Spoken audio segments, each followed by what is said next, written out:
युद्ध का 33वां दिन और ईरान का घातक हमला। जंग का आज 33वां दिन है और ईरान ने साफ कह दिया है कि जंग में वो पीछे नहीं हटने वाला है। ईरान की मिसाइलें इजराइल और अन्य देशों में अमेरिकी बेस पर तबाही बरसा रही हैं। अरब देशों में बर्बाद होता जा रहा है अमेरिका का सैन्य बेस।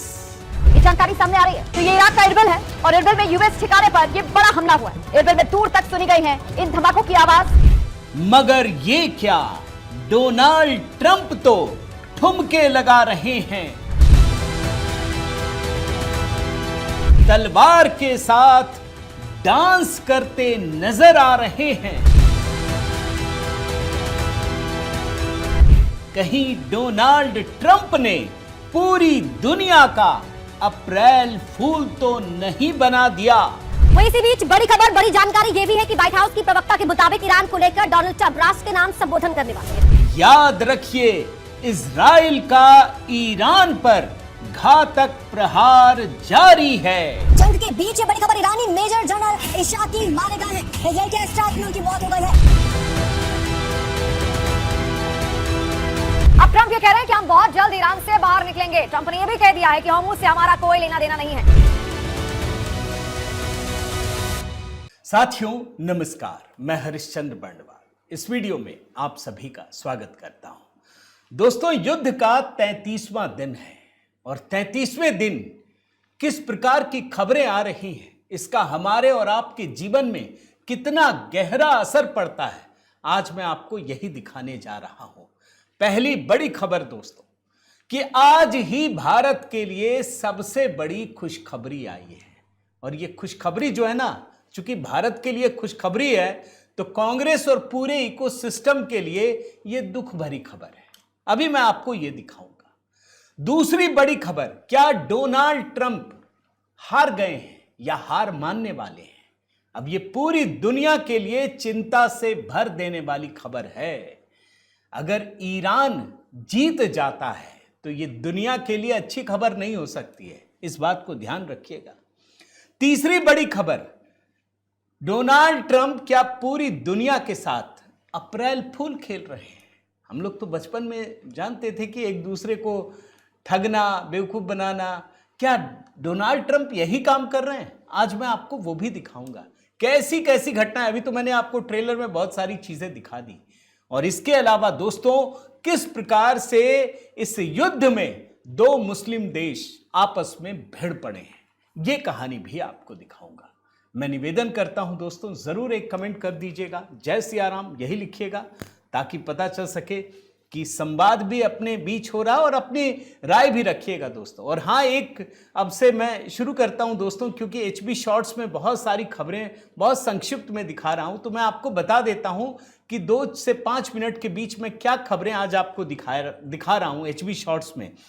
ये है, क्या न्यूज चैनल बंद हो जाएंगे, आखिर सरकार ने क्या सख्ती की, ये आपको एचबी शॉर्ट्स में मिलेगा। दूसरा, हेडक्वार्टर से धक्के देकर क्यों निकाले जाएंगे कांग्रेसी, ये हमने एचबी शॉर्ट्स में बनाया है सिर्फ 2 से 5 मिनट में। और तीसरी बड़ी खबर, ईरान से भी बड़ी खबर, कि कैसे आर्टिफिशियल इंटेलिजेंस की वजह से एक बहुत बड़ा धमाका हुआ है, वो मैं आपको एचबी शॉर्ट्स में दिखा रहा हूं। कमेंट में पिंड किया है दोस्तों, देख लीजिएगा।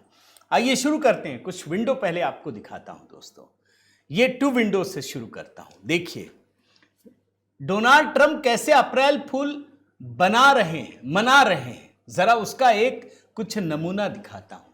क्या है इस खबर में? भाई, जिस दिन युद्ध शुरू हुआ था ना, तो क्या कह रहे थे?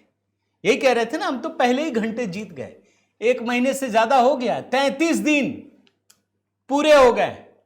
और उसके बाद भी ये कह रहे हैं कि 2-3 हफ्ता और चलेगा, यानी 2 महीने की जंग तो अभी से लिख लीजिए। 1 महीना बीत गया, 1 महीना और। तो ये दरअसल कल जो उन्होंने कहा है डोनाल्ड ट्रंप ने, दरअसल वो पूरी दुनिया को और अपने ही देश के लोगों को ठग रहे हैं। ये है असलियत। दूसरे 2 विंडो में आइए, ये देखिए। भाई, आज तक हमें पता ही नहीं चला कि हमला हुआ क्यों है। अब देखिए, कल इन्होंने क्या कहा। कल कहते हैं कि हमारी तो परमाणु हथियार पर नजर है, हम परमाणु हथियार खत्म करेंगे, युद्ध खत्म। और इससे पहले क्या कहा था डोनाल्ड ट्रंप ने कि हमारी नजर तो तेल पर है, हमें प्रिय है ईरान का तेल, हम उस पर कब्जा करेंगे।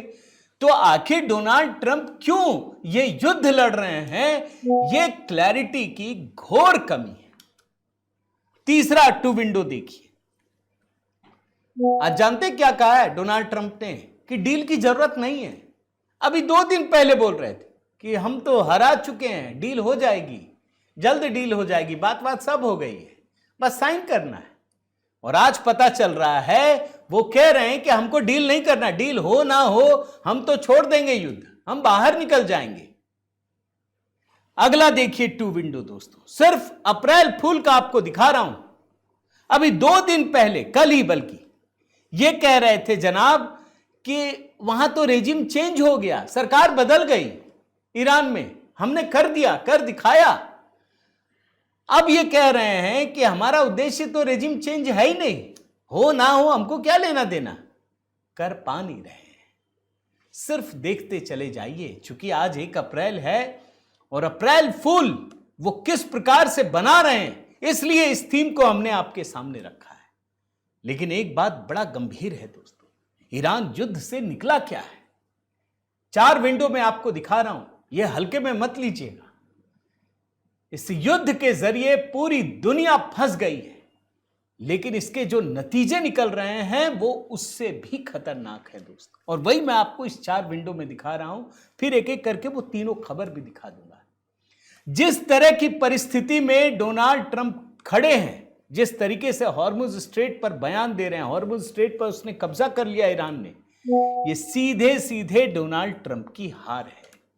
तो पहला नतीजा तो डोनाल्ड ट्रंप हारते हुए, अमेरिका हारते हुए दिख रहा है। लेकिन दूसरी बड़ी खबर, पूरा यूरोप, पूरा नाटो आपस में लड़ रहा है, उलझ गया है। तीसरी बड़ी खबर, अब एक नया वर्ल्ड ऑर्डर बन रहा है दोस्तों। अब कोई नहीं मानेगा कि अमेरिका बहुत बड़ी ताकत है, सुपर पावर है। काहे का सुपर पावर, एक छोटे देश को तो हरा नहीं पाए। और चौथी खबर जिसकी सुगबुगाहट फिर से तेज हो गई है, अभी 2-3 साल पहले यह खबर छपी थी, मैं देख रहा था, उसमें कहा जा रहा था कि क्या ईरान फिर से सुपर पावर बनेगा। सोचिए, अभी परमाणु बम नहीं है ईरान के पास, अभी तो बस बनाने की प्रक्रिया में है, तब तो हरा नहीं पा रहे हैं। जब बना लेगा तो क्या हाल होगा। और ईरान अगर जीत जाता है दोस्तों, याद रखिएगा, इस दुनिया के लिए बहुत अच्छी खबर नहीं हो सकती। कम से कम अरब देश, खाड़ी देश, यूरोप के जो आपस में लड़ रहे हैं। अब मैं आपको एक एक करके सारी खबरें दिखाऊं दोस्तों। पहले भारत की खुशखबरी से ही शुरुआत करता हूं। इस समय की जो ताजा खबर है, सरकार ने साफ कर दिया है कि पेट्रोल डीजल के दाम कोई नहीं बढ़े हैं। सारे लोग बोल रहे हैं बढ़ जाएंगे, बढ़ जाएंगे। कभी प्रीमियम पेट्रोल का दाम बढ़ता है या कुछ कमर्शियल सिलेंडर के दाम बढ़ते हैं तो लोग फैला देते हैं, दाम बढ़ गए, बढ़ जाएंगे। सरकार ने कहा कि हमने नहीं बढ़ाया, ये क्लैरिफिकेशन दिया है, हम बढ़ा नहीं रहे हैं। और यह भी कहा इसमें, मिनिस्ट्री ऑफ पेट्रोलियम और नेचुरल गैस, उस डिपार्टमेंट ने कहा है कि पूरी दुनिया में पेट्रोलियम के दाम 100% बढ़ गए, भारत में नहीं बढ़ा। आम लोगों पर हमने कोई प्रेशर नहीं डाला है।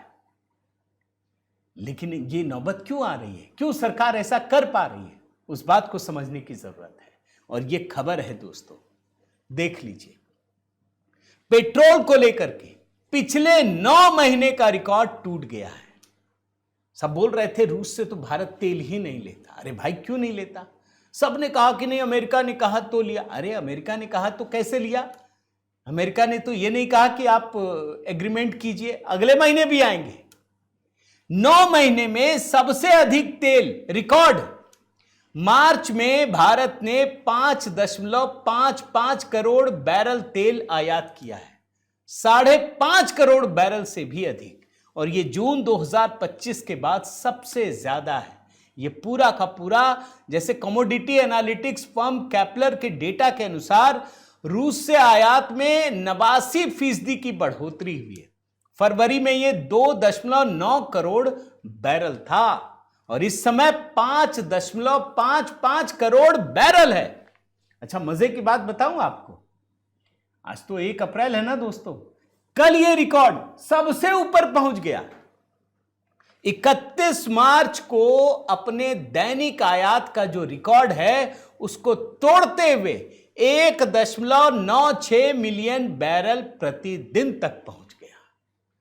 और आपको जानकर आश्चर्य होगा दोस्तों, ये जो एक दिन की सबसे बड़ी खरीद है ना, ये मई जून 2023 में थी। 1.96 मिलियन बैरल प्रतिदिन। और सबसे अधिक, सबसे बड़ा आयात भारत ने किया है। रूस, पहले सऊदी अरब और इराक भी था ना, उसको तो बहुत पीछे छोड़ दिया भारत, रूस से सबसे ज्यादा। और आपको मैं बताऊं दोस्तों, रूस से भारी भरकम कई तेल टैंकर पहुंचे हैं और भारतीय रिफाइनरियों आईओसी, बीपीसीएल, एचपीसीएल, रिलायंस, सब में काम चल रहा है। जो भी तेल टैंकर आ रहे हैं सब खरीद रहे हैं, आगे के लिए भी कर लिया है। अभी एक खबर पढ़ रहा था, मैं आपको जानकारी दूं कि रूस जो है अब जो तेल है वो नहीं बेचेगा, लेकिन भारत कच्चा तेल खरीदता। हमारी रिफाइनरी बहुत स्ट्रांग है, वहां काम होता है। इसका मतलब यह है दोस्तों कि भारत के लिए, पूरी दुनिया के लिए बुरे दिन तो हैं, लेकिन भारत के लिए अभी वैसा नहीं है, और इसे ही आप अच्छा दिन मान सकते हैं। तो ये भारत की खुशखबरी है। अब जरा मैं वैश्विक परिदृश्य में लेकर आता हूं, और ये बहुत बड़ी घटना आपको बता रहा हूं। आप जानते हैं अमेरिका के राष्ट्रपति डोनाल्ड ट्रंप देश को संबोधित करने वाले हैं 1 अप्रैल को। आज 1 अप्रैल ही है, लेकिन अमेरिका में तो चूंकि 12 घंटे का अंतर भी होता है ना दोस्तों, वो जिस समय 1 अप्रैल को संबोधित करेंगे उस समय भारत में कल सुबह हो रहा होगा, 6 बज रहा होगा। अब सवाल है कि वो संबोधित क्या करेंगे, क्या कहेंगे, क्या कह सकते हैं। आप चाहें तो आप कमेंट में डालिएगा। लेकिन वो अप्रैल फूल मना रहे हैं, उनकी वो एक तरीके से आइसोलेट हो गए हैं, वो पीछे जा रहे हैं। और ये बात उनके बयान से साफ साफ सिद्ध होती है। जो लेटेस्ट बयान है दोस्तों, जिसमें डोनाल्ड ट्रंप ने साफ साफ कहा कि अब हम 2-3 हफ्तों में ईरान को छोड़ देंगे, यानी युद्ध से पीछे हट जाएंगे। और डोनाल्ड ट्रंप की मायूसी कैसी है, किस तरह की बेचारगी नजर आती है, अभी मैं आपको एक बयान सुनाता हूं। इनसे पूछा गया कि भाई तेल के दाम तो बढ़ गए, कैसे आएंगे। डोनाल्ड ट्रंप ने एक ही लाइन कहा कि इसमें आना क्या है, हम युद्ध से हट जाएंगे, दाम गिर जाएंगे। और ये बात तो सच है। और उन्होंने फिर कहा कि 2-3 हफ्तों में हम ऐसा कर भी देंगे। आपको बयान सुनाता हूं दोस्तों, अंग्रेजी में है, हिंदी ट्रांसलेशन लगा दिया है, देख लीजिए। Do is leave Iran, and we'll be doing that very soon, and they'll become tumbling down. I think we're 2 or 3 weeks. We'll leave because there's no reason for us to do that. Donald Trump की जुबान से दोस्तों ये पता है कि वो अजीबोगरीब बयान देते हैं, लेकिन ये भी सच है कि वो पूरी दुनिया में अकेले हो पड़ चुके हैं। एक और बयान सुनाता हूं जिसमें वो साफ साफ कह रहे हैं कि 2-3 हफ्तों में हम खत्म कर चुके होंगे जो हमें करना, और हम पीछे हट जाएंगे। एक और बयान सुन लीजिए। Say that within 2 weeks, maybe 2 weeks, maybe 3. We're hitting them very hard. Last night we knocked out tremendous amounts of missile-making facilities. We, as you probably read or wrote, we knocked out. अब आपके मन में सवाल उठेगा दोस्तों कि America या Donald Trump जंग खत्म क्यों करना चाहते हैं। उसकी कई वजह है। ईरान को हरा नहीं पा रहे हैं। ईरान पूरी बुलंदी के साथ इनका जवाब दे रहा है। ईरान में सोच रहे थे कि सत्ता हटा देंगे, कोई सत्ता विरोधी लहर नहीं है। या तो लोग डरे हुए हैं या फिर उनकी भावना जग गई कि भैया हमारे देश पर अटैक हो गया, जो भी है, लेकिन सत्ता विरोधी लहर नहीं है। अमेरिका चाहता है कि रेजिम चेंज कर दें, कर ही नहीं पा रहा है। हॉर्मुज बंद कर दिया, अब चाह के भी अमेरिका खुलवा नहीं पा रहा है, क्योंकि बाकी देशों ने साथ छोड़ दिया है। और हॉर्मुज इनके कंट्रोल में है, क्योंकि वहां की परिस्थितियां उसके साथ खड़ी है। नाटो देश बिल्कुल साथ नहीं दे रहे हैं।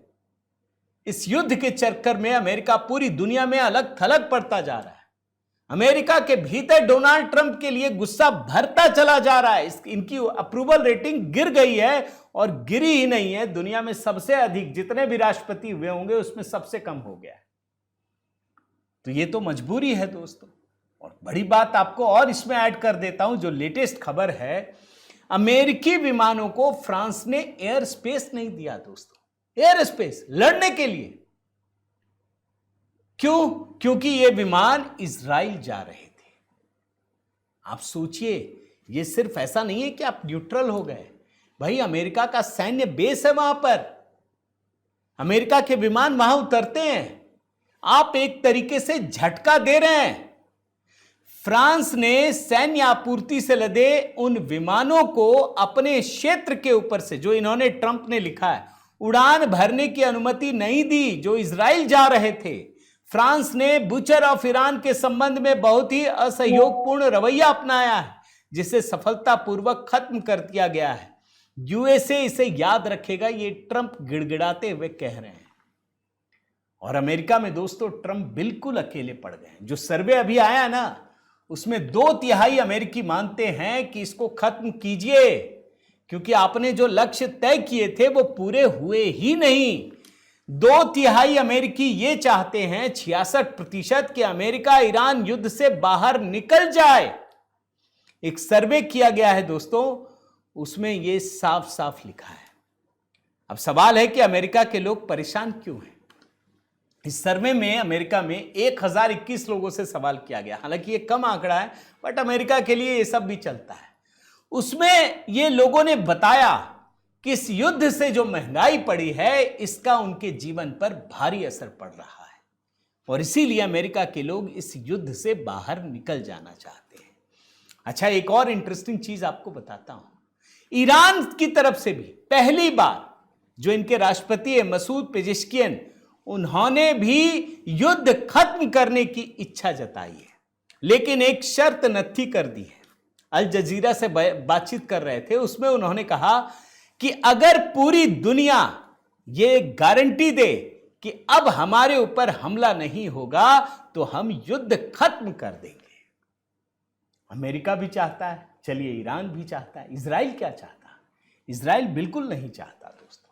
नेतन्याहू ने इस तरह की कोई बात नहीं की। उनसे सवाल भी पूछा गया कब तक युद्ध खत्म होगा, बोला उन्होंने कि हम कोई तारीख नहीं बता सकते, आधा जंग तो पूरा हो ही चुका है, हम तबाह कर चुके हैं, अभी बहुत कुछ बचा हुआ है। लेकिन इस बीच खबर आ गई दोस्तों यूएई की तरफ से।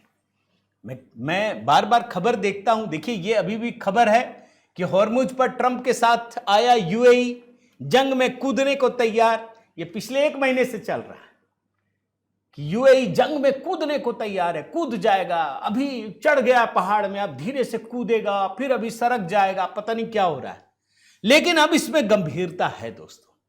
इसने कहा है, इसने तैयारी शुरू कर दी है कि हॉर्मुज स्ट्रेट को अगर शक्ति से खाली कराना पड़े तो खाली कराना ही पड़ेगा। और यूएई कैसे सख्त हुआ उसका उदाहरण भी आपको दिखा देता हूं। संयुक्त अरब अमीरात ने एक बड़ी कार्रवाई करते हुए ईरानी नागरिकों के प्रवेश और ट्रांजिट पर अस्थायी रोक लगा दी है। देश की प्रमुख एयरलाइंस एमिरेट्स और फ्लाई दुबई ने अपनी आधिकारिक वेबसाइटों के जरिए इस फैसले की घोषणा की है। लेकिन यूएई का गोल्डन वीजा रखने वाले ईरानी नागरिकों को इस पाबंदी से छूट दी गई। वहां गोल्डन वीजा भी चलता है दोस्तों, कि अगर आपने 10 लाख रुपए दे दिए या कुछ अमाउंट होता है, मुझे नहीं ध्यान है, तो आप कभी भी आ जा सकते हैं। ये गोल्डन वीजा है, ये बड़ा महंगा होता है। भाई दुबई को ये बनाना चाहते हैं ना वर्ल्ड सिटी, और है भी। अब ना बर्बाद किया ईरान ने, तो ये पूरी कहानी है दोस्तों। लेकिन मैं चलते चलते आपको एक ग्राफिक्स दिखाता हूं, ये युद्ध कैसे हमारे आपके जीवन को प्रभावित कर रहा है। अगर हम बचे हुए हैं तो कैसे मोदी सरकार की वजह से बचे हुए हैं, इस ग्राफिक्स से देख करके आपको समझ में आएगा। पूरी दुनिया दोस्त, पूरी दुनिया, जैसे मैं आपको देखिए कार्य संस्कृति में परिवर्तन, भाई तेल है नहीं, गैस है नहीं, Vietnam, Thailand, Philippines, Pakistan, Indonesia, Myanmar, इन लोगों ने वर्क फ्रॉम कर दिया। वर्क फ्रॉम होम कीजिए, कई दिन किसी ने पूरा कर दिया। फिर कई देशों में अगर देखिएगा तो गवर्नमेंट के जो ऑपरेशन है उसमें बदलाव कर दिया। जैसे थाईलैंड, लिफ्ट कम यूज कीजिए, एस्केलेटर, एलिवेटर। फिलीपींस, कम यात्रा कीजिए। इंडोनेशिया, म्यांमार, मिस्र में तो जो सरकारी दफ्तर है वो जल्दी बंद कर रहे हैं। फिर ऊर्जा बचाने के लिए थाईलैंड, डेनमार्क, मिस्र, श्रीलंका, बांग्लादेश, यहां पर काम हो रहे हैं। फिर अगर आप देखिए जो नवीकरणीय ऊर्जा, जो रिन्यूएबल एनर्जी होती है ना, उसके लिए यूरोपीय संघ, इंडोनेशिया, थाईलैंड, यहां पर काम चल रहा है। लेकिन एक बात तो तय है, दुनिया के हर देश में हड़कंप है। कहीं दफ्तर जल्दी बंद हो रहे हैं, कहीं वर्क फ्रॉम होम कर दिया गया, कहीं कहा गया कि भैया अब अपनी गाड़ी का इस्तेमाल मत कीजिए, फ्लाइट का इस्तेमाल मत कीजिए, लेकिन हो कुछ ना कुछ सब देश में रहा है। भारत अब भी बचा हुआ है, यही है असली कहानी। उम्मीद करता हूं दोस्तों ये वीडियो आप पूरा दिखा आपने, ज़रूर एक कमेंट कर दीजिएगा, साथ ही लाइक कीजिएगा, शेयर कीजिएगा। आपसे निवेदन करता हूं दोस्तों कि इस चैनल को भी सब्सक्राइब कीजिएगा ताकि अधिक से अधिक लोगों तक ये खबर भी पहुंच सके। और हाँ, देखिए HB शॉर्ट्स, वहाँ पर बहुत छोटी संक्षिप्त खबरों में 2 से 5 मिनट के भीतर मैं आपके सामने अन्य खबरों को लेकर आ रहा हूं, तो HB शॉर्ट्स को आप ज़रूर सब्सक्राइब कर लीजिएगा। मेरा व्हाट्सएप नंबर आपके पास है, मेरे व्हाट्सएप ग्रुप से जुड़ना चाहें मैसेज कीजिए। बहुत बहुत धन्यवाद। जय सिया राम।